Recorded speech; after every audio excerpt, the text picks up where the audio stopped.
Hello everyone, welcome to my YouTube channel English literature zone. आज के video में हम लोग द शूमेकर्स हॉलीडे, जो कि थॉमस डेकर की काफ़ी फेमस प्ले है, उसके बारे में पढ़ेंगे। तो वीडियो शुरू करते हैं। वीडियो जो है काफ़ी इजी लैंग्वेज में होगा और वीडियो के थ्रू अगर आपका हेल्प होता है, वीडियो आपके सिलेबस का है, तो प्लीज़ आप लोग वीडियो को लाइक कीजिए, चैनल को सब्सक्राइब कीजिए और कमेंट करके बताइए वीडियो आपको कैसा लगा। और वीडियो से रिलेटेड कोई डाउट है तो आप इंस्टाग्राम पर टेक्स्ट कर सकते हो और जीमेल पर भी टेक्स्ट कर सकते हो, PDF के लिए भी।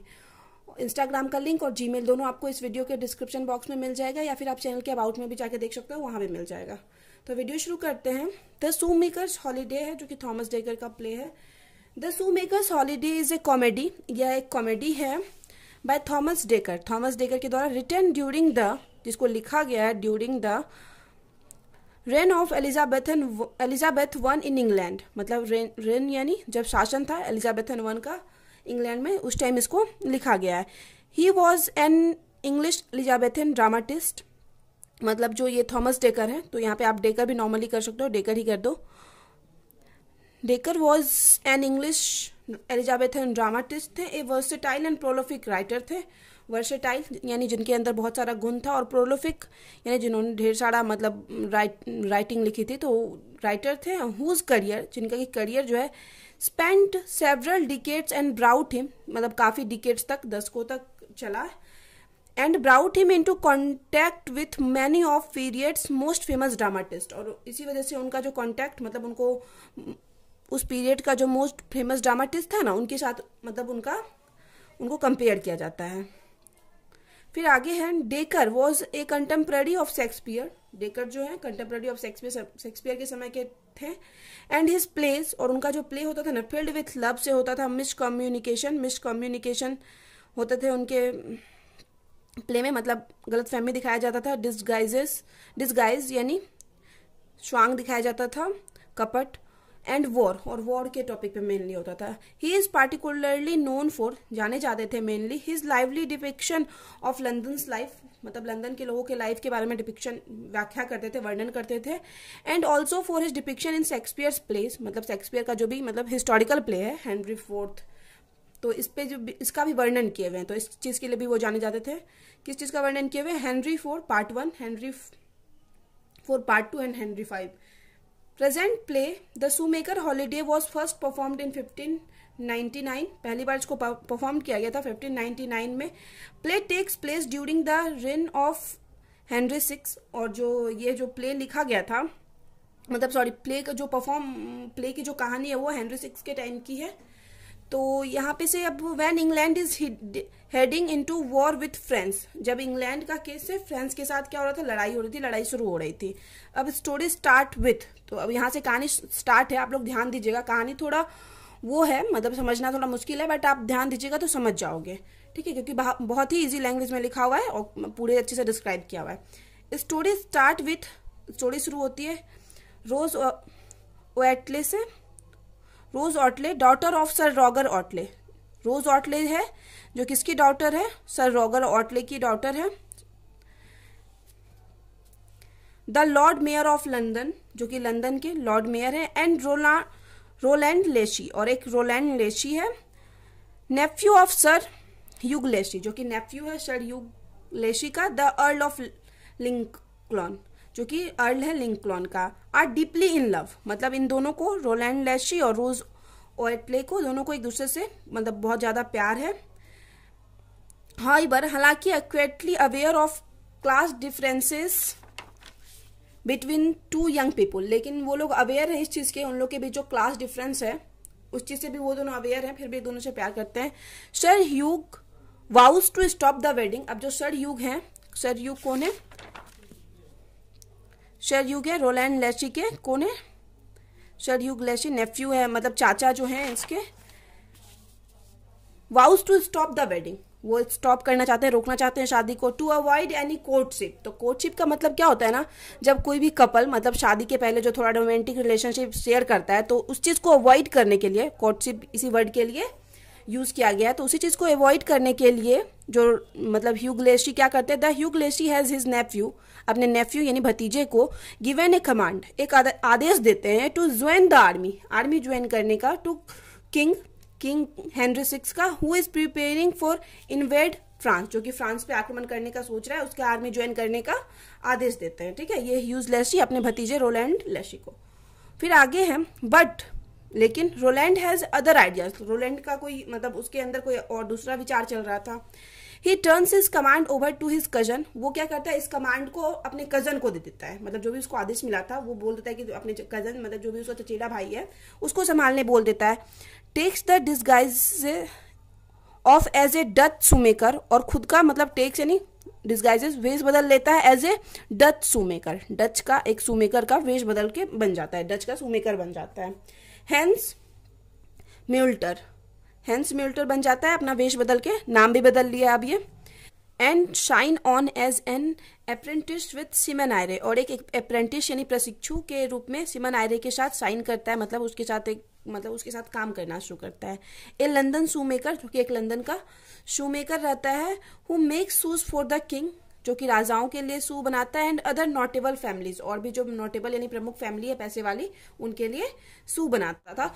उसको ज्वाइन करता है कौन, रोलैंड, अपना वेश बदल के क्या हो जाता है, हेंस म्यूल्टर। ठीक है, और एक शू मेकर बन जाता है, और ये इसके पास जाता है, किसके पास जाता है, सिमन आयरे के पास जाता है। मीनवाइल तभी Rose confined to her father's house, और तभी रोज को क्या कर दिया जाता है, उसके मतलब फादर के हाउस में सीमित बंद कर दिया जाता है। इन लंदन, लंदन में, सुबह इन पाइनिंग फॉर हर लव, जो कि अपने प्यार के लिए तरस रही है, उसको बंद कर दिया जाता है अपने फादर के हाउस में।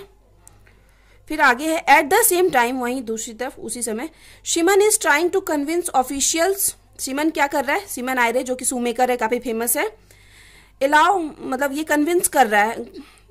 एट द सेम टाइम उसी समय, Simon is trying to convince officials, यानी अधिकारियों को कन्विंस करने की कोशिश कर रहा है सिमन आयरे, जो कि फेमस शूमेकर है लंदन का, टू अलाउ राल्फ, कि राल्फ को अलाउ कर दे, हिज जर्नी मैन, जो कि उसका जर्नी मैन है, मतलब उसके साथ रहता है, वो भी शू बनाता है, who has also been drafted into the war, जिसको कि वॉर के लिए बोला गया है कि मतलब वॉर में लड़ाई में जाना है, तो वो मतलब ये रिक्वेस्ट करता है अधिकारियों से सिमन कि मतलब राल्फ को इस चीज के लिए रोक लिया जाए, मना मतलब नहीं भेजा जाए वॉर पे, टू स्टे होम, ताकि वो घर पे रहे, स्टे होम रहे, विथ हिज न्यू ब्राइड, अपनी नई वाइफ के साथ, जेन, मतलब अभी अभी राल्फ का शादी हुआ है और उसको युद्ध पे जाना है, तो ये जो सिमन है, सिमन का मतलब सिमन के साथ काम करता है राल्फ शू बनाने का, तो इस वजह से ये मतलब अधिकारियों से बात करता है कि ये जो राल्फ है उसको रोक लिया जाए और क्या किया जाए, उसको अपनी वाइफ, नई वाइफ जो है जेन, उसके साथ रहना अलाउ किया जाए।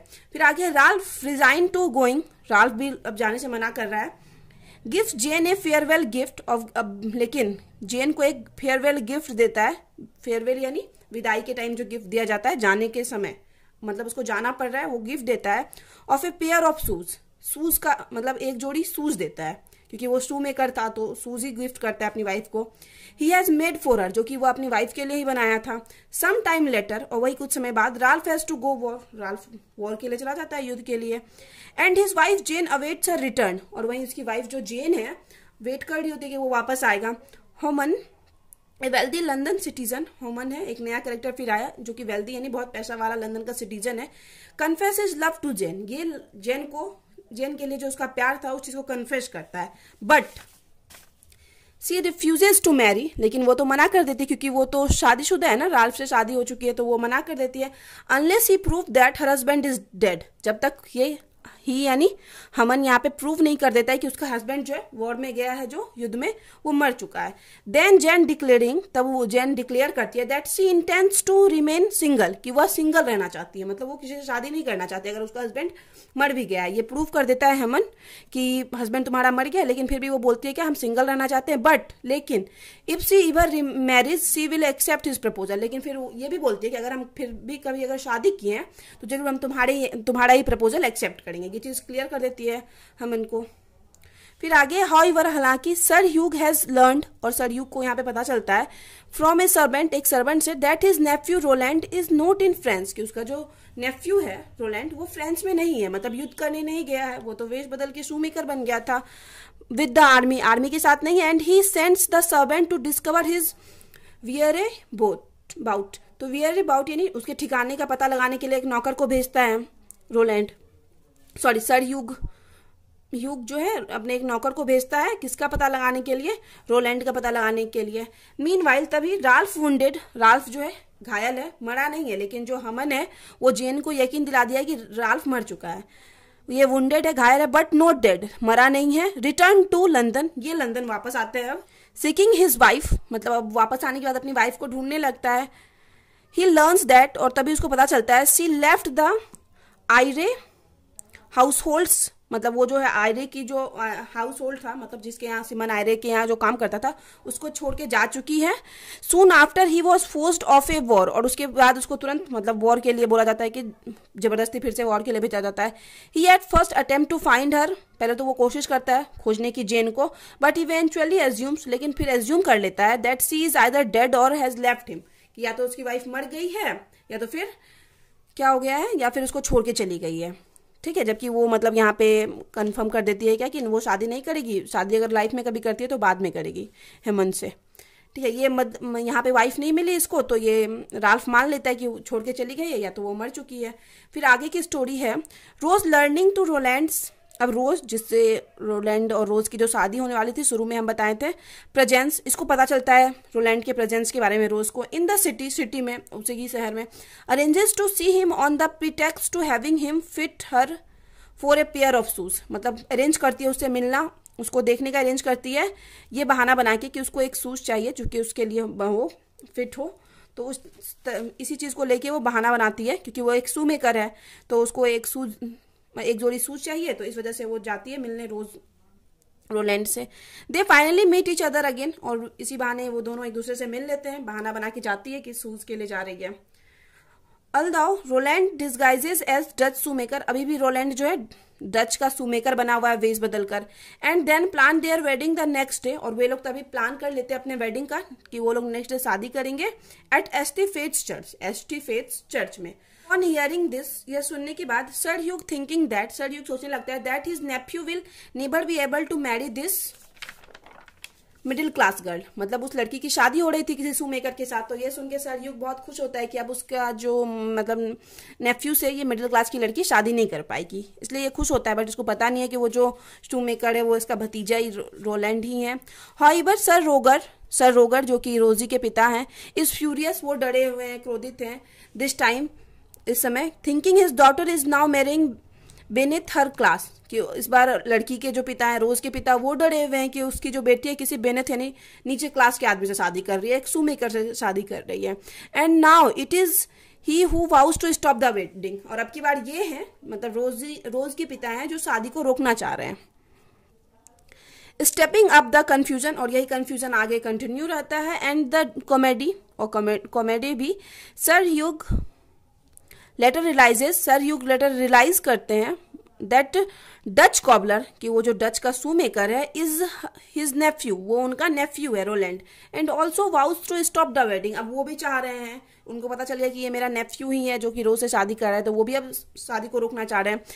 Hurrying out to ST Faith's church, और एस्टी फेथ्स चर्च पहुंचते हैं जल्दी से ये लोग शादी को रोकने के लिए। एट द शू शॉप, और वहीं शू शॉप में बैक इन टाउन जो शहर में था, a servant brings to a pair of shoes, एक नौकर जो है एक पेयर लाता है, जोड़ी लाता है शूज का। And request that a similar pair be made for another upcoming wedding, और रिक्वेस्ट करता है कि हमको सेम ऐसा शूज चाहिए अपकमिंग जो अभी शादी होने वाली है उसके लिए।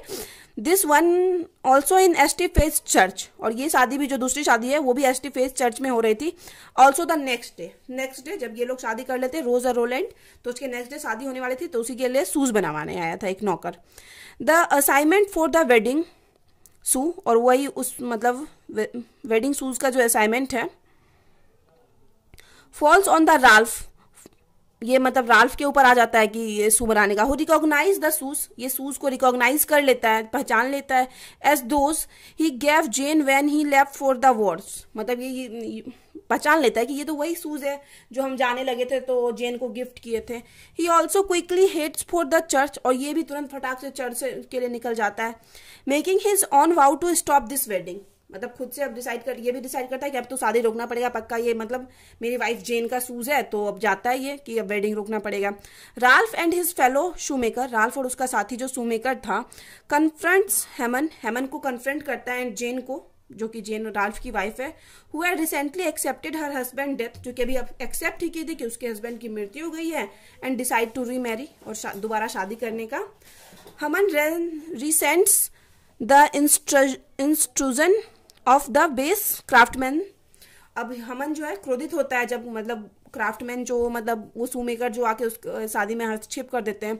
बट जेन इज कंफ्यूज, लेकिन जेन जो है काफी कंफ्यूज्ड है एंड एक्साइटेड भी है बाय द सडन रियलाइजेशन, क्योंकि अभी तुरंत उसको पता चला है अचानक say that her husband is not dead, कि उसका हस्बैंड नहीं मरा है, क्योंकि अभी वो मिलने आया था जेन से जब उसको पता चला कि जेन मतलब चर्च में है, तो इस वजह से ये एक्साइटेड भी है लेकिन कंफ्यूज भी है। हमन ऑफर करता है राल्फ को 20 पाउंड टू रेलिंक्विश, छोड़ने के लिए हिज वाइफ, मतलब तुम अपनी वाइफ को छोड़ दो। राल्फ को बोलता है कि तुम जेन को छोड़ दो, हम तुमको 20 पाउंड देंगे, बट राल्फ रिफ्यूजेस, लेकिन राल्फ जो है मना कर देता है एंड टेक्स जेन होम, और जेन को वापस ले जाता है।